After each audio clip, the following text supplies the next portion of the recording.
Katika mbio hizo za mita 50 kumekuwa na wanariadha wanne wakiwa kwenye divisheni 3 tofauti.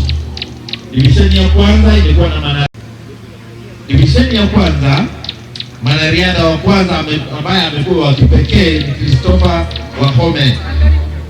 Anakaribishwa kwenye jukwaa. Today we are in Bungoma. We actually have been in Bungoma for the last 5 days. We came to Bungoma to conduct a unified coach training.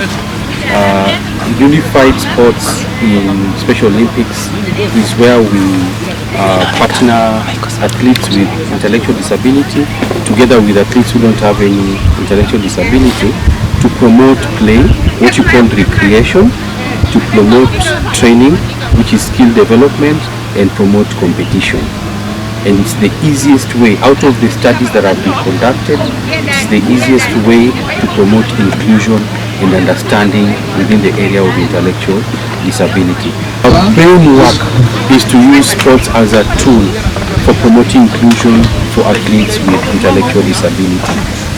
The first part of our program in Bungoma has been training teachers from special needs and integrated schools, special schools and integrated schools on unified sports promotion within their units and how they can utilize sports in promoting inclusion.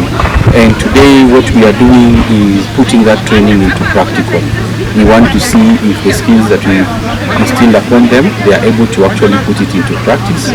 And our aim and a call to action for us is that after this practical, we are going to come back early next year for a competition that will involve all the wards in Bungoma up to a county competition. I know you will take videos and see that we have our athletes who are very happy. We have our families also. When we have our programs, we involve our families so that we can also have family forum sessions with them and also get that networks between the parents and our coaches and our teachers. I think I've said enough. In case there's anything you need me to, just opportunity of having a commitment of working together with the association, the sports association within inclusive sports and special needs. And this organization is called Kupata.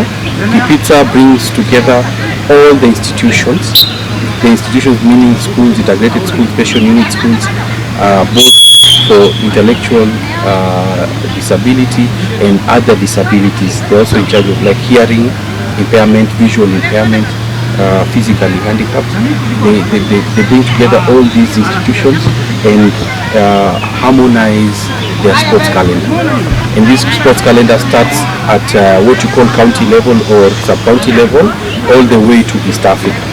So we have signed a memorandum of understanding with them, one, to promote consistent and harmonized training, because we realized what we are training and the international standards that we are trying to set, there's a gap.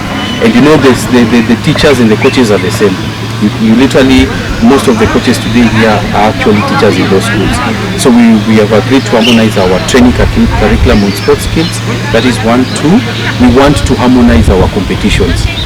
So that there is coordination, we are not doing things separate. And these competitions, we are going to advance them from our local programs in schools all the way to East Africa. And then the third is support on resources. We have agreed to support each other to ensure that whenever they have an activity, we are there for them, and whenever we have an activity, we are there for us. And then for the fourth one is to improve our capacity. So we have agreed together with the chairman of Kupata and his NEC, Bwana Omanyala. He is presented here today by Mr. Towet, who is his vice chair. And they will sit out with the NEC, give us their work plan, and then we harmonize it, and we'll call it a unified sports work plan within the area of special needs. So that one will assist us also to improve the capacity of teachers and coaches in our institutions that are handling our athletes. Children and adults who have intellectual disability, in our program we call them athletes. It is the most respectful name we can give them, because persons with intellectual disability have different milestones from normal people. So at times it becomes very disrespectful that someone who is an adult is still being called a child just because of a disability. So that's why we harmonize that and we call them athletes. So that MOU actually solidifies our commitment to work together in agreement, and that one is sealed, and we will channel our resources to ensure that we support them and we support each other. Bungoma has been a very good host. We have covered training in 8 constituencies, except the constituency that covers Tongaren. We commit that when we come back to the competitions, we will actually do a lot in Tongaren to make sure that they also come on board, and we will cover the whole area. I wouldn't say a challenge really, but just gaps. We would love that county policies also marry with national and international policies.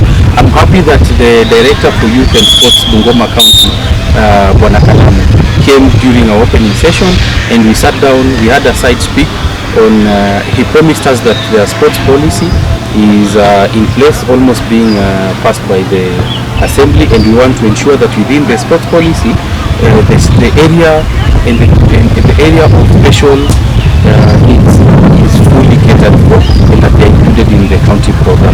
The second one that I would actually want to speak about is that we are still struggling with our families.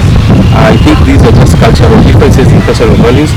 Parents are still hiding their kids at home. So we want to take this opportunity to tell parents, these are kids like yours. Wacha kufungia mtoto nyumbani, haoni hata jua. Toweni watoto nyumbani, waleteni hizi mashule. We have established clubs with our coordination with our teachers. Madam Elizabeth is a coordinator in Bungoma County. Our communication channels are open. We can absolutely ensure that the child is also included. One of the missions Special Olympics ni kuhakikisha tuna sports training throughout the year. So our mandate ni kuhakikisha coaches wametrainiwa throughout Republic ya Kenya. So tumekuwa huku Bungoma kutoka the past 3 days, na tumehakikisha hiyo training inaendelea. So leo tuko hapa kuhakikisha tunafanya mazoezi au majaribio ya kile ambacho kinatakikana kutendeka kwa Special Olympics event. Ni sawa. So katika siku ya leo pia tuko na wale wachezaji athletes, na pia wale coaches wamepata nafasi ya kufanya mazoezi ya yale tuliyofanya kutoka juzi. Bungoma, in conjunction with the Special Olympics Kenya, to make sure that we equip our coaches with skills to be able to in future present teams that are very good, to be able to bring those skills out with their teams as we grow them.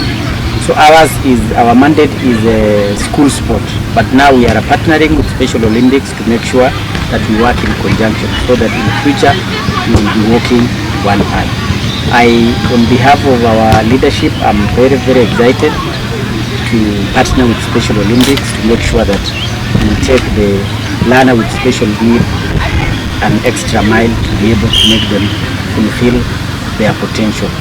I would first of all begin thanking the Special Olympic family for having identified Bungoma as a county, so that we give back to the unified sports courtesy of Special Olympics in Bungoma County. We've been having these sports in Busia and in Vihiga, but Bungoma has been left behind. So we are so grateful that this one has come home. At the workshop we have learned quite a lot. We have learned about the mission, the goals. We've learned about the skills the rules and regulations as per unified sports. And today, we are now doing a practicum of what we learned there. So as the director here, we are trusting God that we're going to roll out this program in the entire county, so that each coach, each teacher is well equipped on information as per unified sports. We don't want to leave anyone behind, because these athletes, we must be there for them. In Special Olympics, we prioritize the athlete, because without the athlete, then we don't have the sports, we don't have the coaches, we don't have the teachers. So we're promising that whatever we have learned there, in our smallness, we're going to roll it out one after the other. This is something new. We have been having our teething problems, but we're going to work on them sequentially so that we achieve the goal. Our aim here is that by the end of it all with 10, even if we had one learner representing Bungoma County in the Special Olympic Games, our prayer will have been answered. I want to thank Special Olympics, thank the families, we even want to thank the guests, even the media that has come to cover this. By the end of it all, information is going to get everywhere, in fact in the entire country.